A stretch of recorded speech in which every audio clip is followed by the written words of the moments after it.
Je m'appelle Adeline, j'ai 35 ans, et ce soir-là, dans le scintillement des lumières de Lyon, je croyais encore naïvement que la vérité pouvait réparer un cœur. J'étais assise au restaurant Le Sud, une des brasseries de l'illustre Paul Bocuse, un lieu choisi par mes parents pour célébrer leurs 40 ans de mariage. 40 ans. Un monument de longévité, penseraient certains. Un chef-d'œuvre de faux-semblants, savais-je au plus profond de moi. Le tintement des verres de Châteauneuf-du-Pape se mêlait au rire poli, créant une symphonie de bonheur apparent. En face de moi, ma sœur cadette, Coralie, resplendissait. Sa robe, d'une marque que je savais hors de prix, épousait parfaitement ses formes. Je n'ai pas eu besoin de demander qui l'avait payé, je connaissais déjà la réponse, l'ayant lue sur les relevés de compte de l'épicerie fine familiale. Notre épicerie. Celle que je m'évertuais à maintenir en vie, dans l'ombre, à coups de virements et de nuits blanches. Moi, dans ma robe bleu marine, simple, élégante, payée avec le fruit de mon travail acharné de conseillère financière, je me sentais comme une note discordante dans cette mélodie parfaite. Invisible. C'est le mot qui a défini mon existence au sein de cette famille. Et ce soir-là, cette invisibilité allait être gravée dans le marbre par des mots d'une cruauté inimaginable, des mots prononcés devant tous, on aimerait que ta sœur soit notre seul enfant. Ce n'était pas une maladresse, pas une parole en l'air. C'était une exécution publique. Mais ils ignoraient une chose fondamentale, en me condamnant, ils ne me rejetaient pas seulement. Ils me libéraient. Et ils venaient, sans le savoir, de signer leur propre arrêt de mort. Avant de plonger au cœur de cette soirée qui a fait basculer nos vies, j'aimerais prendre un instant pour vous sentir plus proche. Dites-moi dans les commentaires de quelle ville, de quel pays vous m'écoutez en ce moment. Quelle heure est-il chez vous? Je suis curieuse de voir jusqu'où cette histoire, mon histoire, peut résonner à travers le monde. La soirée avait débuté sur le même refrain habituel. Coralie était le soleil autour duquel mes parents, Pascal et Geneviève, gravitaient en satellites admiratifs. Elle parlait avec une assurance théâtrale de ses projets pour la boutique. Des expériences clients immersives, des partenariats avec des influenceurs locaux. Des termes ronflants, vides de toute substance, qui masquaient une gestion catastrophique. Je savais, car je voyais les chiffres, que chaque idée de Coralie se traduisait par une nouvelle dépense inutile, un nouveau trou dans une trésorerie déjà exsangue. L'épicerie, au panier garni, avait été la fierté de mon père, une institution dans le quartier de la Croix-Rousse. Aujourd'hui, elle n'était plus qu'une façade fragile, prête à s'effondrer. Et j'étais l'architecte invisible qui tentait désespérément d'échoir sur le leur. Une transfusion sanguine mensuelle pour maintenir en vie un corps malade, une transfusion qu'ils acceptaient comme un dû, sans un mot de remerciement. Mes week-ends n'étaient pas faits de brunch ou de promenade. Ils étaient faits de tableaux Excel, de négociations tendues au téléphone avec des fournisseurs que Coralie avait offensés, de stratégies pour étaler des paiements que nous ne pouvions plus honorer.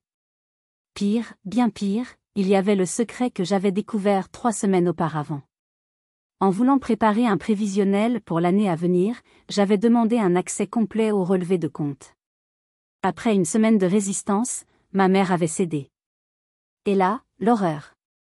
Des lignes de dépenses qui n'avaient rien à voir avec l'épicerie.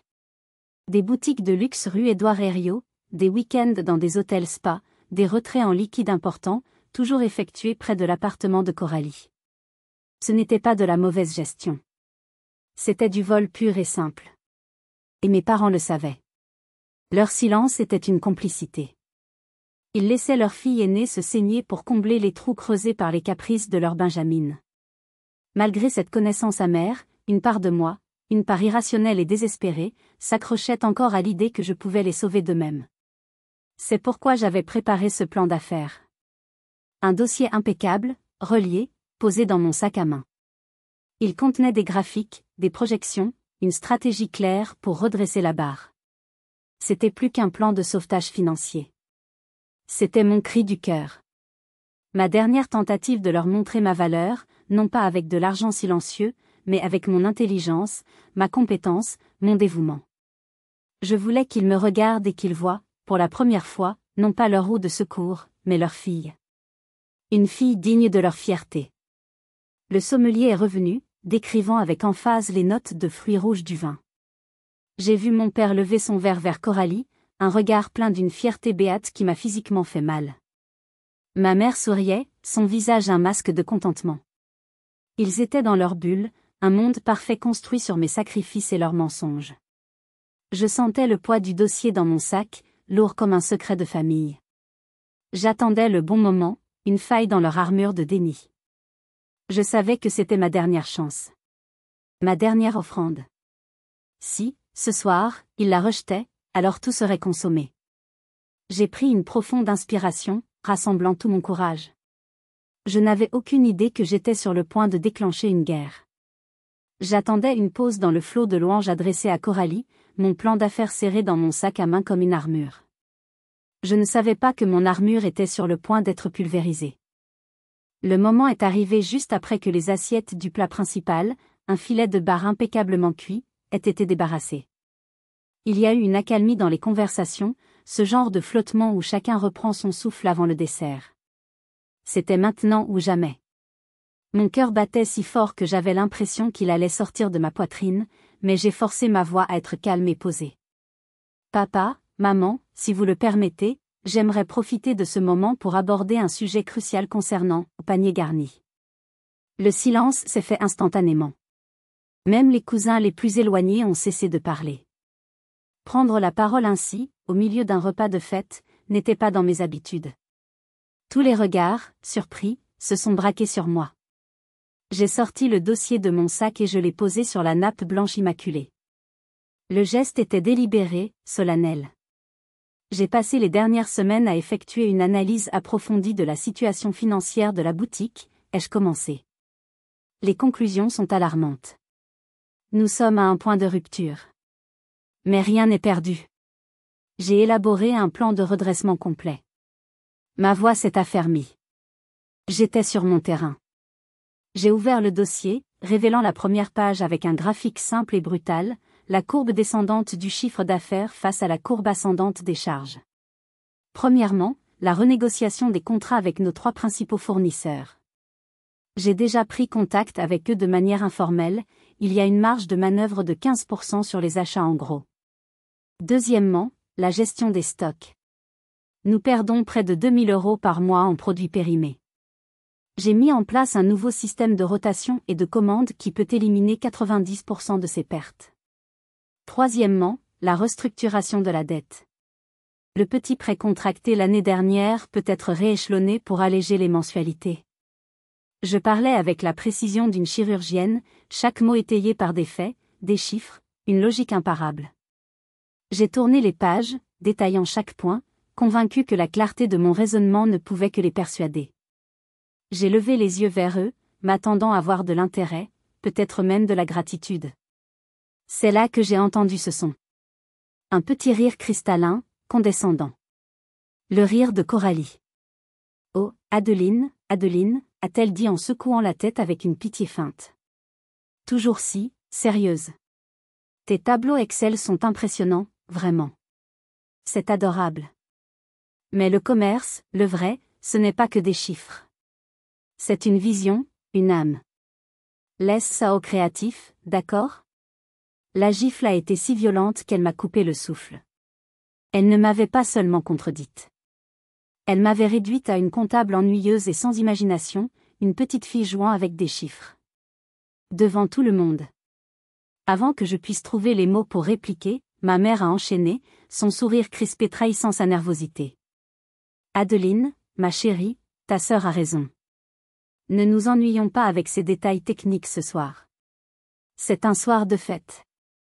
Nous avons pleine confiance dans les nouvelles idées de Coralie pour dynamiser la boutique. » Ces idées, ai-je lâché, incapable de me retenir. Ma voix était plus tranchante que je ne l'aurais voulu. Vous parlez de l'idée de financer sa garde-robe avec la caisse du magasin ? Un silence de mort est tombé sur la table. Le visage de Coralie est passé du rose au blanc cireux. Ma mère m'a foudroyé du regard. C'est mon père qui a mis fin à la scène. Il a tapé violemment sa main sur la table, faisant sursauter tout le monde. Assez. Son cri a résonné dans tout le restaurant. Il s'est levé lentement, sa grande silhouette dominant l'assemblée.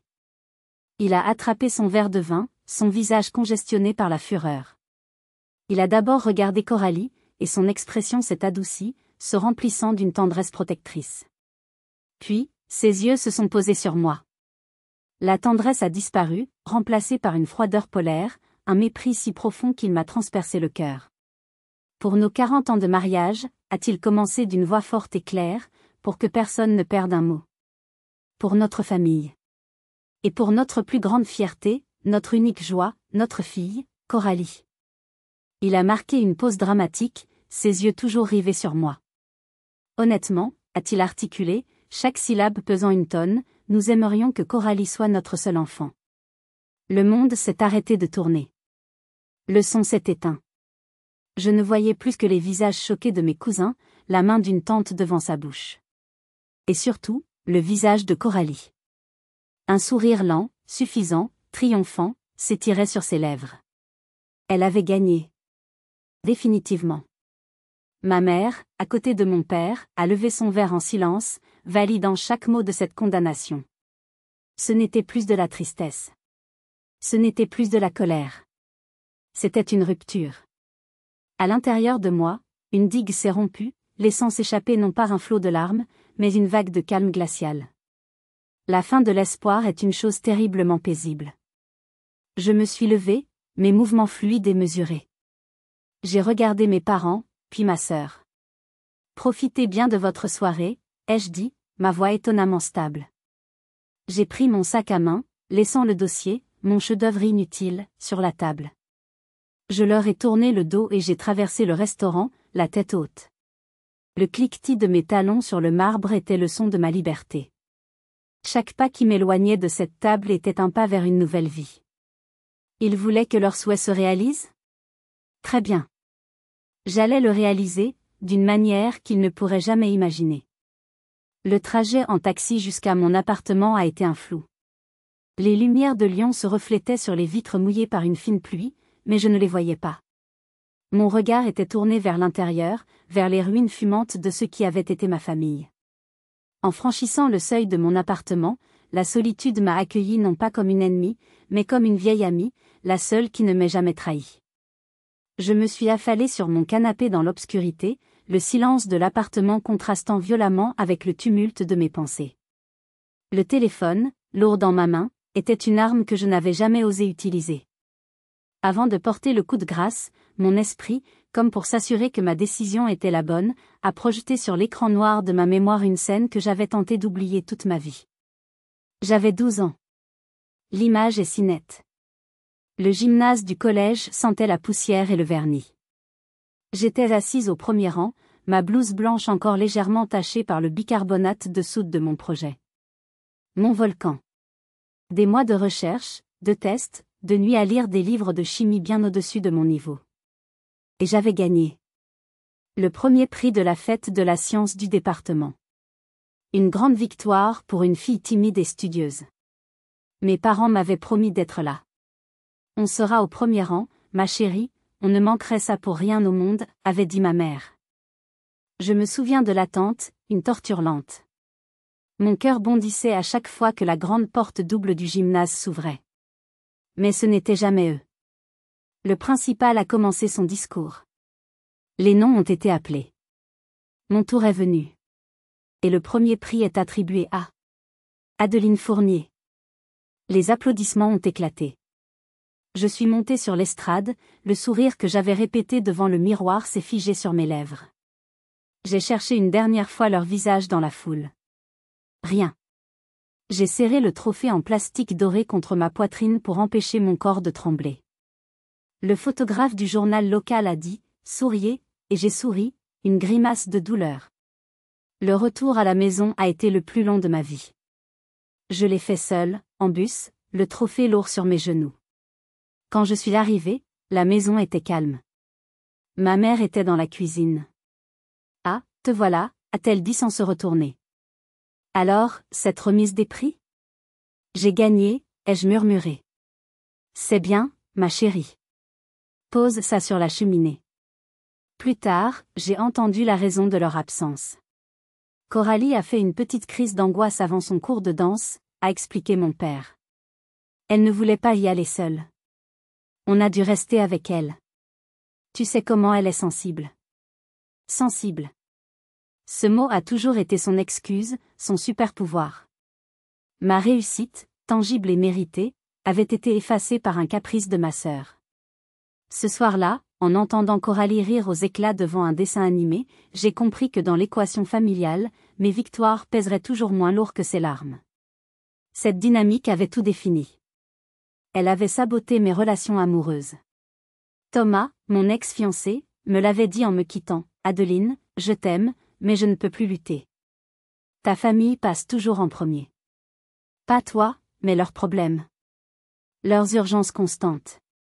Je me sens comme un simple spectateur de ta vie, jamais un acteur principal. » Il avait raison. J'avais laissé leur chaos devenir le centre de mon existence. Mon téléphone a vibré. Un message de ma mère. « Adeline, ton père est très en colère. Tu as tout gâché. Rappelle-moi immédiatement. » Le message a eu l'effet d'un électrochoc. La petite fille de 12 ans et la femme de 35 ans en moi se sont unies. Assez. C'est assez. Mon pouce a ouvert la conversation de groupe « Famille ». L'ironie du nom m'a frappé. Mes doigts ont tapé, rapides et précis, sans l'ombre d'une hésitation. À compter de ce soir, je cesse toute aide concernant la boutique. Plus d'argent. Plus de conseils. Bonne chance. J'ai relu la phrase. C'était parfait. Froid, factuel, final. J'ai appuyé sur « Envoyer ». Immédiatement, la contre-attaque a commencé. Le téléphone s'est mis à sonner. C'était mon père. J'ai rejeté l'appel. Il a rappelé. J'ai rejeté à nouveau. Un flot de messages a commencé à arriver. C'est une blague, de Coralie. Tu ne peux pas nous faire ça, de ma mère. Tu as 5 minutes pour me rappeler où je débarque chez toi, de mon père. Je les ai regardés s'accumuler sur mon écran, et j'ai ressenti un pouvoir que je n'avais jamais connu. Le pouvoir de dire non. Un par un, j'ai bloqué leur numéro. Pascal. Geneviève. Coralie. L'acte était simple, technique, mais sa portée était immense. Je venais de couper le cordon ombilical toxique qui m'avait étouffé pendant 35 ans. J'ai éteint mon téléphone. Le silence est revenu, mais cette fois, il était différent. C'était le silence de la souveraineté. Le message était envoyé. Un silence de 35 ans venait d'être brisé. Que auriez-vous fait à ma place? Face à une telle trahison, auriez-vous eu la force de tout couper, ou auriez-vous tenté de pardonner une fois de plus? Dites-le-moi dans les commentaires, votre opinion m'intéresse. Je ne savais pas que le chaos qui allait suivre serait bien plus bruyant. Les 2 jours qui ont suivi mon acte de libération ont été d'un calme irréel.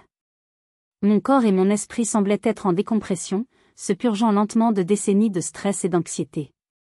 Je me réveillais le matin sans ce poids familier sur la poitrine, cette appréhension du prochain appel au secours, de la prochaine crise à gérer. J'ai redécouvert le goût de mon café, la douceur du soleil matinal sur mon visage. C'était une paix fragile, une paix que je savourais en sachant qu'elle ne durerait pas. Ma famille, et surtout Coralie, n'était pas du genre à accepter une défaite en silence. La contre-offensive a commencé le 3e jour, non pas par un assaut direct, mais par une campagne de guérilla psychologique. Coralie a toujours été une maîtresse de la manipulation narrative. Elle savait que celui qui contrôle l'histoire contrôle la perception des autres. Son premier post sur Facebook était une œuvre d'art de la perfidie. C'était une photo d'elle et de mes parents, souriant, avec une légende vague et poignante. Dans les moments difficiles, la vraie famille se serre les coudes. Tellement reconnaissante pour mes piliers. Dommage que certains choisissent l'amertume plutôt que l'amour. #famille avant tout. Le message était clair pour quiconque connaissait un tant soit peu notre situation. Les commentaires de soutien n'ont pas tardé. Tu as tellement raison ma belle, courage face à la jalousie, écrivaient des tantes et des cousines qui, la semaine précédente encore, me demandaient des conseils pour leurs impôts. J'ai regardé ce théâtre de l'hypocrisie se dérouler, le cœur lourd mais sans surprise.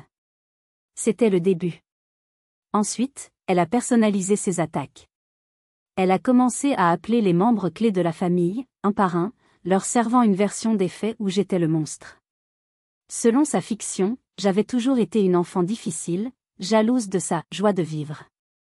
Le soir de l'anniversaire, j'aurais exigé le contrôle total de l'entreprise, et face à leur refus poli, j'aurais déclenché une colère terrifiante, les menaçant de tout détruire.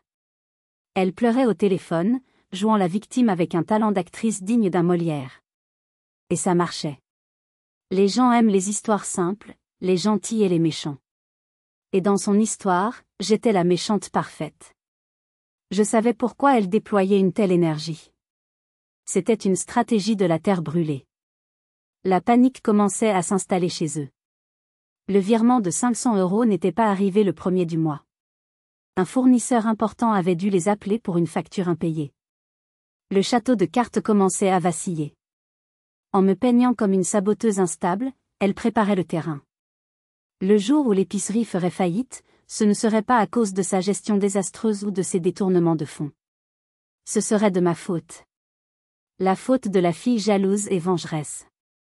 C'était brillant, dans son horreur. Mais je la sous-estimais encore. Je pensais qu'elle limiterait sa guerre à la sphère familiale.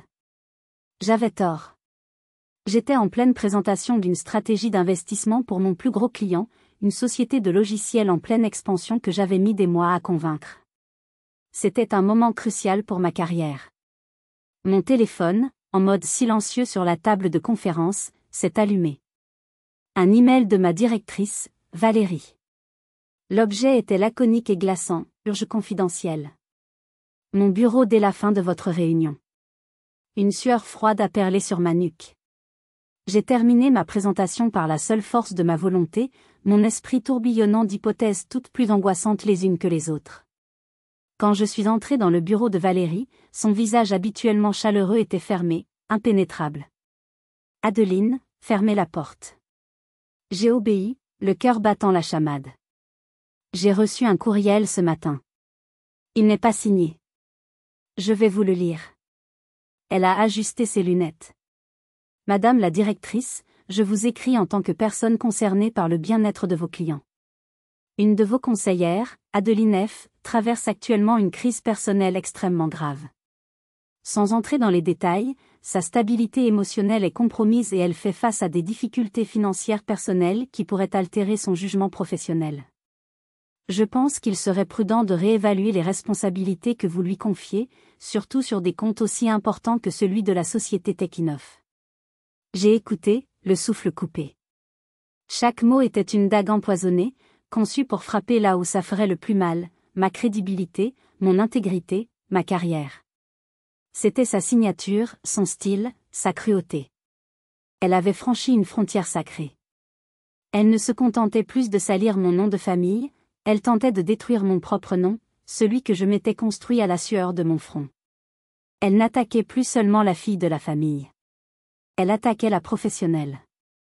Elle voulait me prendre non seulement ma famille, mais aussi mon gagne-pain. C'était une déclaration de guerre totale. Je suis resté figé devant le bureau de Valérie, le silence vibrant de la gravité de l'accusation. Le tapis sous mes pieds semblait soudain mou, instable. J'ai senti le sang quitter mon visage. Pour la première fois, j'ai eu peur. Une peur viscérale, celle de tout perdre à cause d'un mensonge. Valérie m'observait par-dessus ses lunettes, son expression indéchiffrable. Attendait-elle que je m'effondre? Que je nie avec véhémence? J'ai pris une profonde inspiration, cherchant au fond de moi la professionnelle qu'ils essayaient d'assassiner. J'ai relevé le menton et j'ai regardé ma directrice droit dans les yeux. Valérie, ai-je commencé, ma voix tremblant à peine, je ne vais pas nier que je traverse une période personnelle extrêmement difficile. J'ai récemment pris la décision de couper les ponts avec ma famille en raison d'une situation toxique et abusive qui dure depuis des années. Cet email est, sans l'ombre d'un doute, une tentative de représailles. C'est une attaque malveillante et diffamatoire. Je me suis arrêté, laissant le poids de mes mots s'installer. Cependant, ai-je repris, je peux vous assurer, avec la plus grande fermeté, que mes problèmes personnels n'ont jamais, et n'affecteront jamais, la qualité de mon travail ou mon jugement professionnel. Mes résultats parlent d'eux-mêmes. Le contrat Techinov, que je viens de présenter, en est la preuve. Je vous demande de me juger sur mes compétences et mon intégrité au sein de cette entreprise, pas sur les calomnies d'un corbeau. Valérie a continué de me fixer pendant un long moment. Puis, elle a esquissé un léger sourire. C'est la réponse que j'attendais, Adeline. Votre dossier est impeccable. Je n'avais aucun doute sur vous, mais je devais vous en parler. Considérez cet incident comme clos. Et si vous avez besoin d'un aménagement ou de quelques jours, n'hésitez pas, le soulagement a été si intense que mes genoux ont failli céder. J'ai remercié Valérie et je suis sortie de son bureau, me dirigeant d'un pas mécanique vers les toilettes. Là, seule dans la cabine, j'ai laissé échapper les larmes. Des larmes non pas de tristesse, mais de rage et de tension accumulées. Coralie avait essayé de me détruire, et elle avait échoué. Mais la guerre n'était pas finie. Elle recommencerait. J'avais besoin d'aide. Mon premier appel a été pour Élise. Je lui ai tout raconté, ma voix encore étranglée par les sanglots. J'arrive, a-t-elle simplement dit. 1 heure plus tard, nous étions installés à la table de ma cuisine, une théière fumante entre nous. Élise était plus qu'une amie, elle était mon ancre. Elle m'a écouté, a posé des questions précises, a analysé la situation avec son esprit vif et pragmatique. Elle a commis une erreur stratégique monumentale, a finalement déclaré Élise. En sortant du terrain familial pour t'attaquer sur le plan professionnel, elle t'a donné une légitimité. Tu n'es plus seulement la fille ingrate, tu es la victime d'une campagne de harcèlement. Et ça change tout. Elle avait raison. La colère en moi commençait à se transformer en quelque chose de plus constructif, une détermination froide. Tu ne peux pas la laisser continuer, Adeline. Il faut la stopper net. Mais comment, Élise? Je n'ai aucune preuve tangible que l'email vient d'elle. Tu n'as pas besoin de le prouver au monde entier. Tu as besoin de le prouver à la seule personne qui a le pouvoir de mettre un terme à cette folie. La seule personne dans votre famille qui fonctionne encore à la logique et à l'honneur. Je savais de qui elle parlait. Mon grand-père. L'idée, qui avait germé en moi, me terrifiait toujours autant. Marcel était un homme droit, mais Pascal était son fils unique. Le lien du sang était puissant. Il ne me croira jamais sur parole, ai-je dit, ressassant mes peurs. Alors ne lui demande pas de te croire sur parole, a rétorqué Élise avec impatience. Adeline, tu es une conseillère financière. Ta vie, c'est de convaincre les gens avec des faits, des chiffres, des preuves. Fais la même chose avec lui. Prépare un dossier. Un dossier en béton armé. Soudain, le brouillard dans mon esprit s'est dissipé. Élise m'avait donné la clé. Je n'allais pas y aller en tant que petite fille blessée cherchant du réconfort. J'allais y aller en tant que professionnelle présentant un audit. Un audit de la faillite morale et financière de sa famille. Cette nuit-là, je n'ai pas dormi. J'ai rassemblé chaque pièce du puzzle. Les relevés de compte montrant mes virements. Les captures d'écran des posts de Coralie. Les messages qu'elle avait envoyés au cousin. J'ai même imprimé l'email anonyme. Et la pièce maîtresse, les relevés de l'épicerie, mettant en évidence les détournements de fonds de ma sœur. Le lendemain matin, avec un dossier épais posé sur mon siège passager, j'ai réservé un aller-retour en TGV pour Aix-en-Provence. Armée des preuves et du soutien indéfectible d'Élise, je me sentais plus forte. Mais affronter mon grand-père serait le test ultime. Il était juste, mais il était aussi le père de mon père. Le voyage en train vers le sud a été une parenthèse étrange, un tunnel hors du temps. Tandis que le TGV filait à travers la campagne française, laissant derrière lui les teintes grises de Lyon pour les couleurs ocres de la Provence, je me suis plongé une dernière fois dans mon dossier. Chaque page tournée était comme une piqûre de rappel, ravivant la douleur mais aussi renforçant ma résolution. Ce n'était pas un acte de vengeance. C'était un acte de survie. Je devais faire éclater la vérité, non pas pour les punir, mais pour me libérer définitivement de leur emprise. Mon grand-père, Marcel, m'attendait à la gare d'Aix-en-Provence TGV. À 78 ans, il se tenait encore droit comme un chêne, le visage tanné par le soleil et le travail. Ses yeux, d'un bleu délavé, se sont plissés en un sourire en me voyant, mais ce sourire n'a pas atteint ses yeux. Il a immédiatement vu que je n'étais pas venue pour une simple visite de courtoisie. « Tu as des soucis, petite » a-t-il dit en guise de bonjour, en prenant ma petite valise. Sa voix était grave, rocailleuse. Dans sa maison, le parfum du thym et du romarin flottait dans l'air, un contraste saisissant avec la tension qui m'habitait. Nous nous sommes assis dans le salon, et il m'a servi un verre de pastis, comme il l'avait toujours fait. J'ai commencé mon récit par la fin, par l'email anonyme envoyé à ma directrice. J'ai vu ses mains se crisper sur son verre. Puis, je suis remontée dans le temps, racontant la scène du restaurant, les mots exacts de mon père. Son visage est resté de marbre, mais j'ai vu une veine palpiter sur sa tempe. Quand j'ai eu fini, il est resté silencieux un long moment, regardant par la fenêtre les cyprès qui se balançaient dans le Mistral. Ton père a toujours été un homme fier, parfois jusqu'à la stupidité, a-t-il finalement dit, sa voix lourde. Et ta mère l'a toujours laissé faire.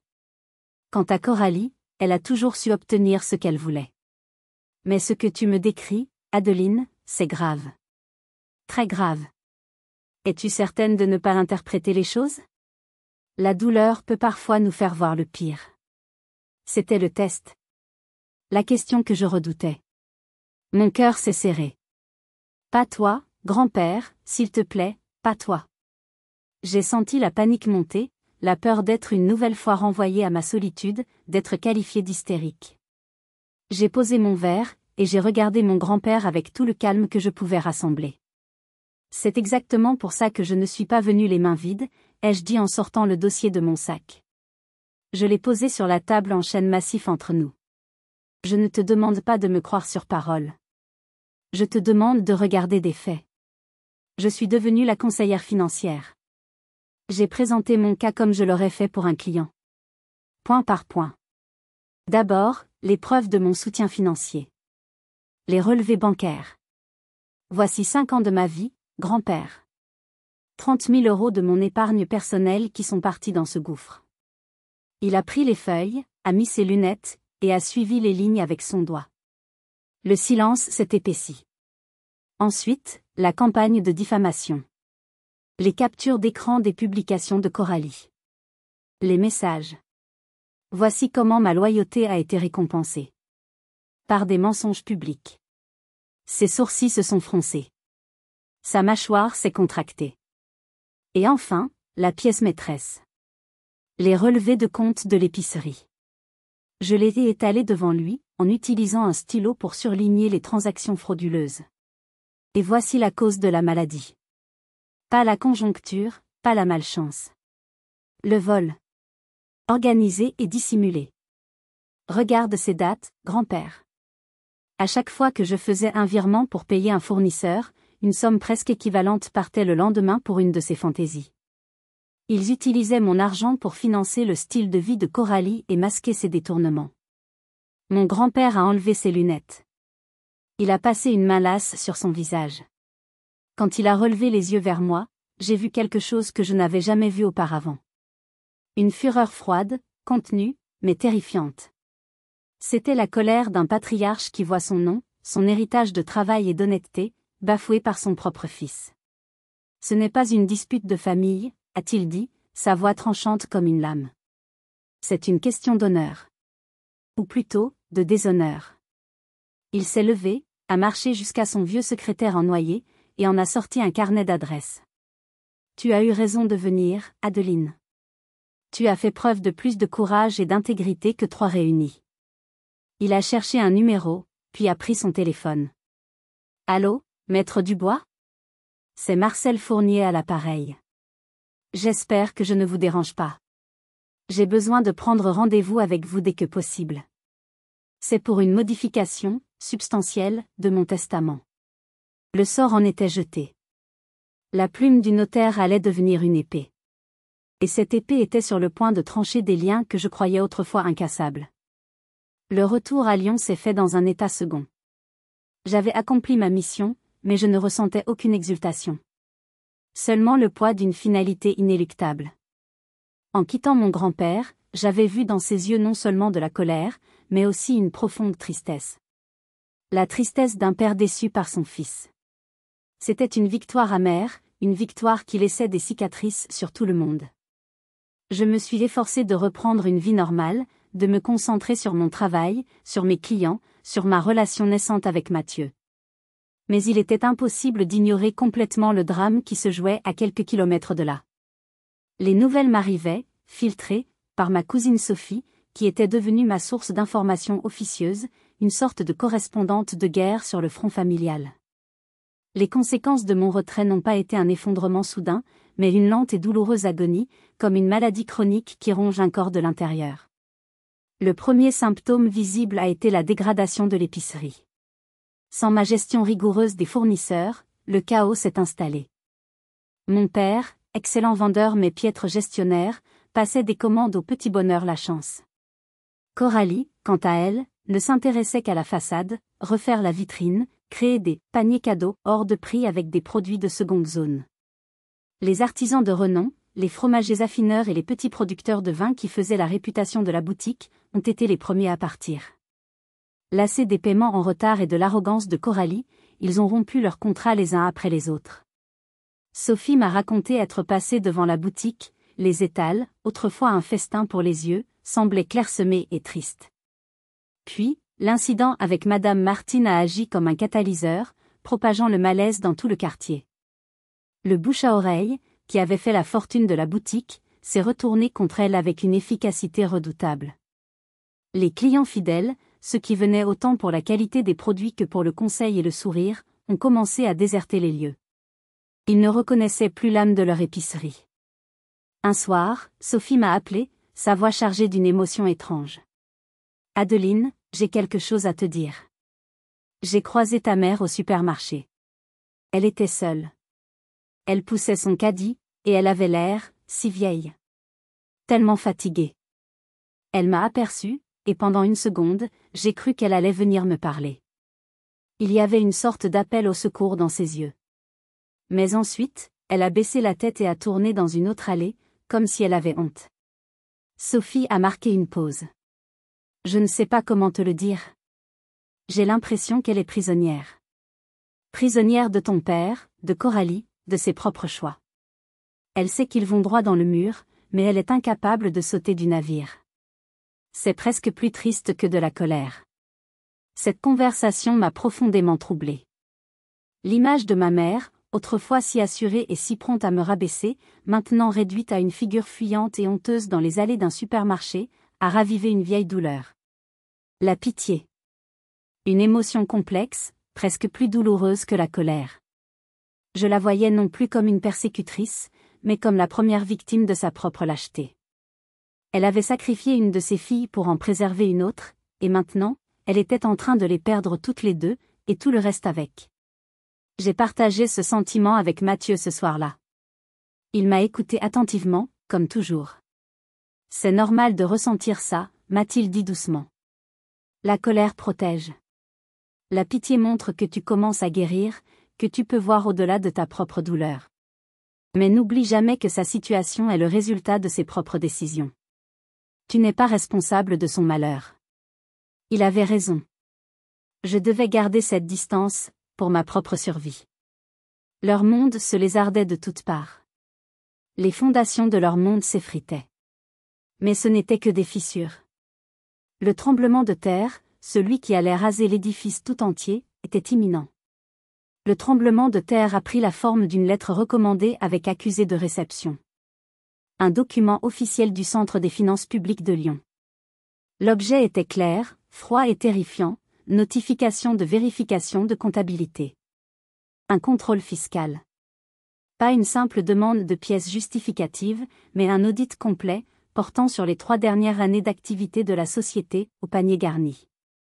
Quand Sophie me l'a appris, un frisson m'a parcouru le corps. Je savais ce que cela signifiait. C'était la sentence de mort. Pendant toutes ces années, j'avais été leur bouclier, leur comptable non déclaré, leur experte en optimisation fiscale.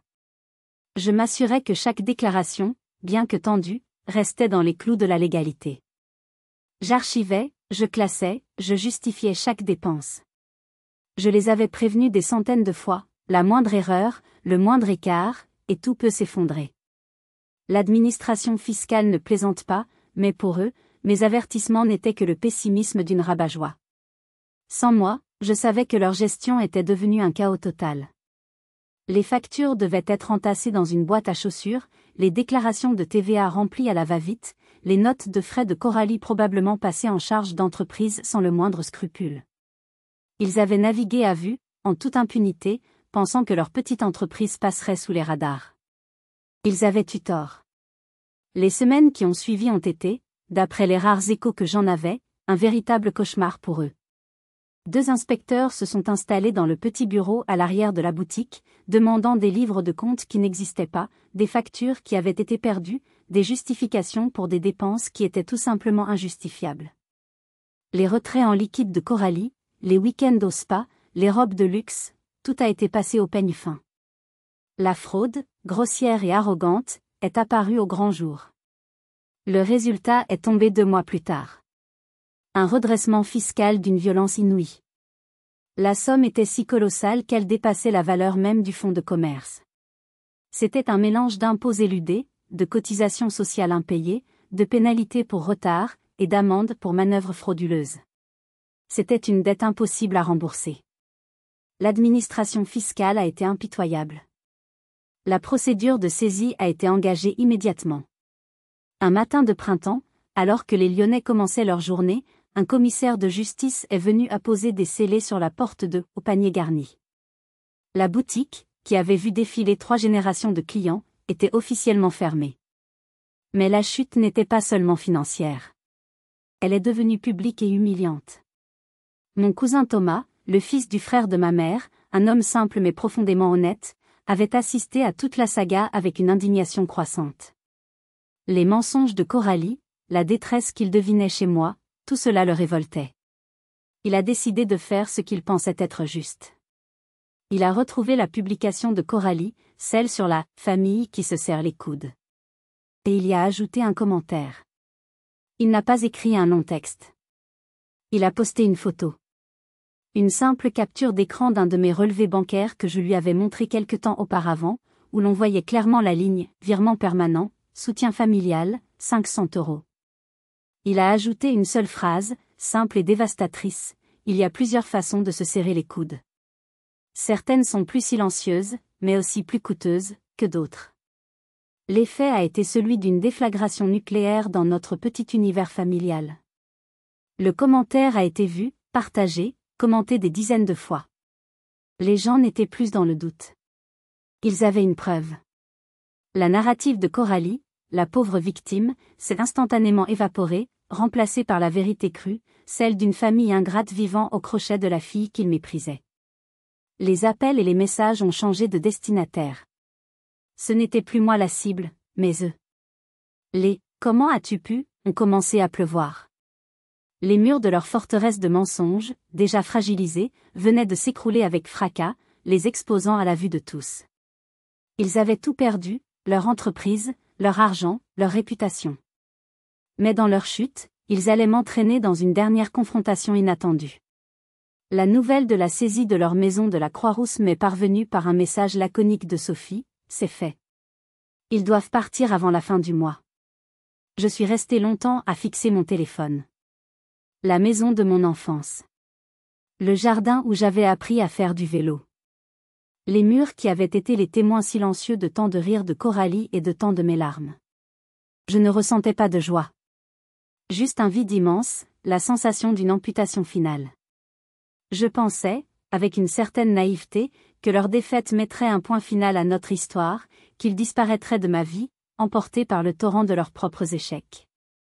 C'est pourquoi, une semaine plus tard, quand la sonnette de mon interphone a retenti à 9h du soir, je n'étais préparé à rien. Je ne m'attendais pas à entendre la voix de ma mère, déformée par l'interphone, hésitante. « Adeline, c'est nous. Ouvre-nous, s'il te plaît. » Mon premier réflexe a été de dire non. De raccrocher. De faire comme si je n'étais pas là. Mais une force étrange, un mélange de pitié et d'un besoin morbide de conclusion, m'a poussé à appuyer sur le bouton. Je les ai regardés monter les escaliers par le judas de ma porte. 3 silhouettes fatiguées, vieillies, portant le poids du monde sur leurs épaules. Quand j'ai ouvert la porte, le choc a été brutal. Mon père, cet homme autrefois si fier et si imposant, semblait avoir rétréci. Ses épaules étaient voûtées, son regard fuyant.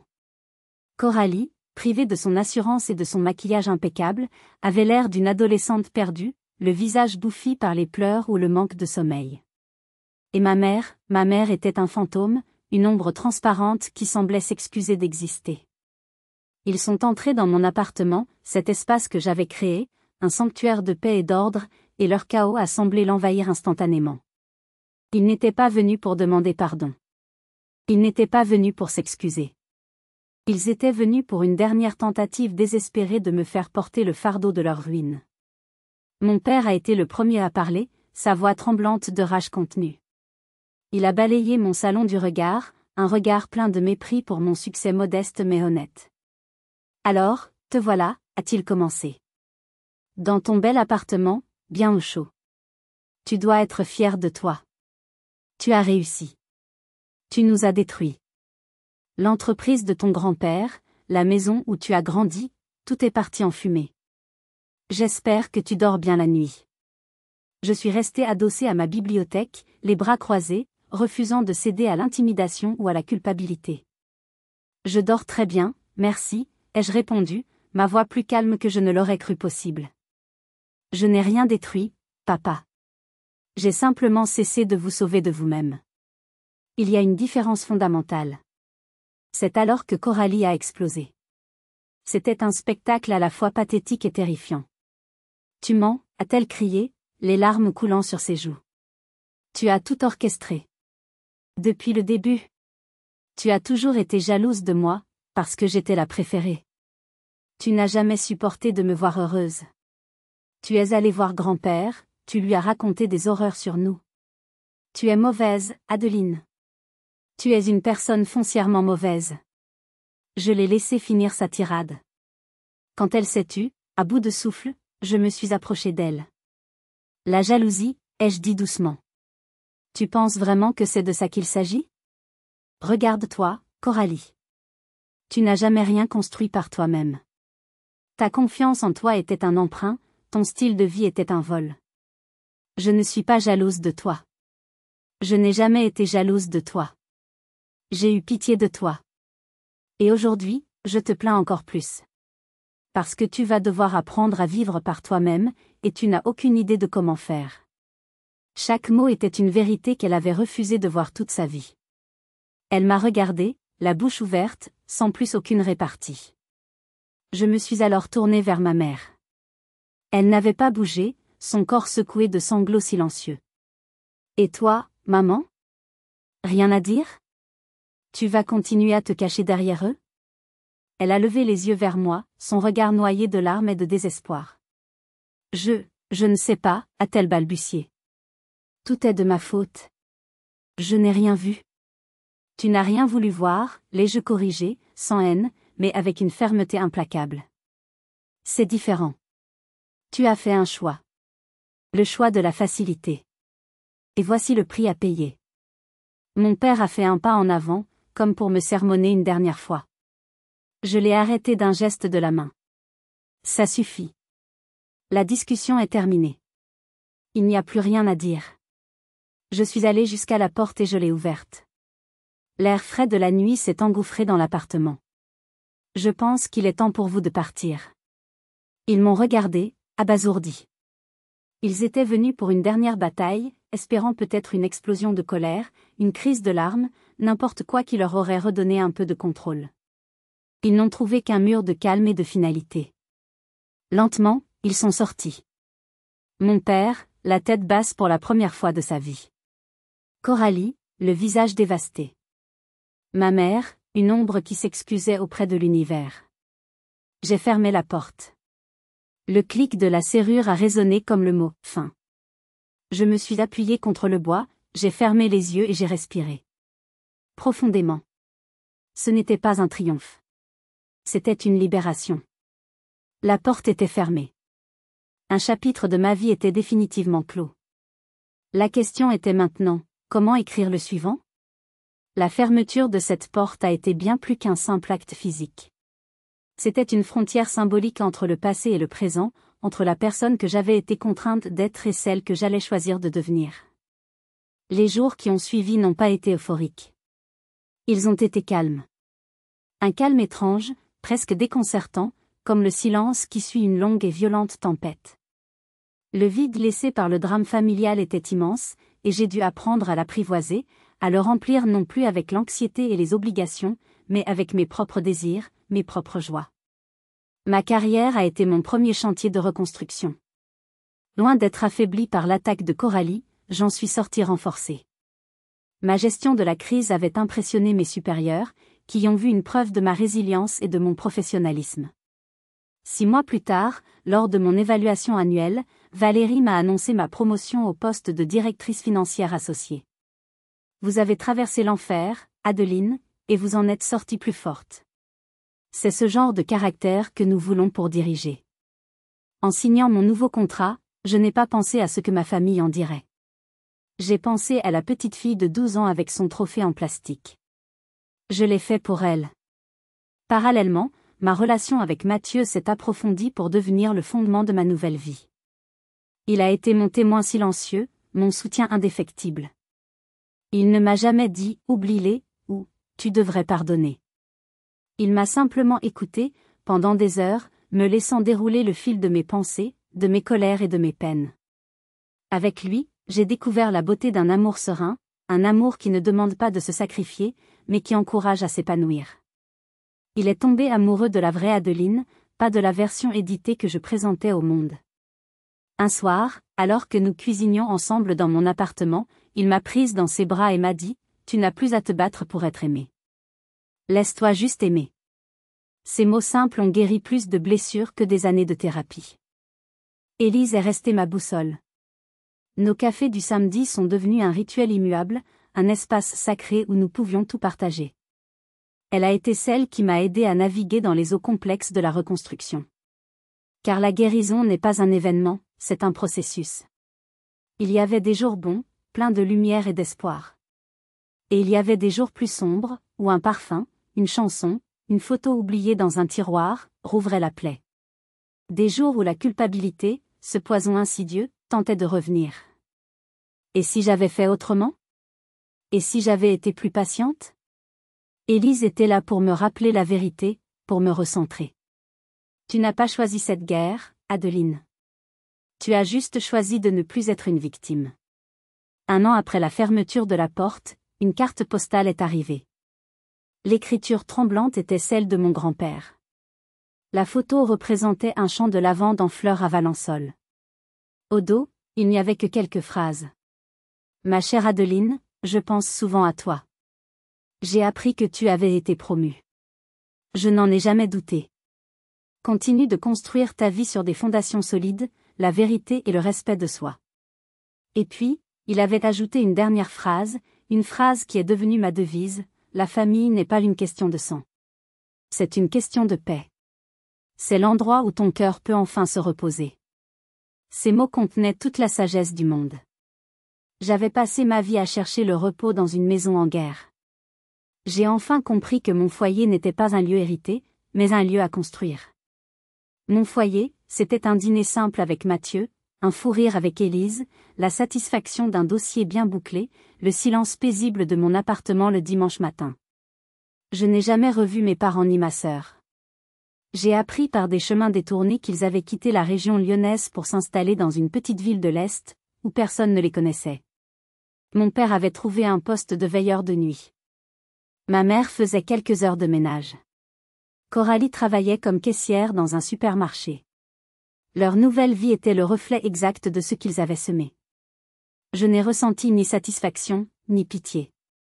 Juste une immense et paisible distance. Leur vie ne me concernait plus.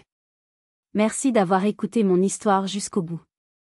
La leçon que j'en ai tirée est simple, mais elle m'a coûté cher. Vous avez le droit de protéger votre santé mentale et votre bonheur, même si cela implique de vous éloigner des personnes qui sont censées vous aimer. La famille que l'on choisit est souvent plus solide et plus aimante que celle que le destin nous a imposée. Et vous, avez-vous déjà été confronté à un choix similaire? Avez-vous dû construire votre propre famille, votre propre cercle de soutien? Partagez votre expérience dans les commentaires. Vos histoires sont importantes, elles créent des liens et nous rappellent que nous ne sommes pas seuls. Si mon parcours vous a touché, n'hésitez pas à laisser un « j'aime » et à vous abonner. Car au fond, nous avons tous une histoire qui mérite d'être racontée.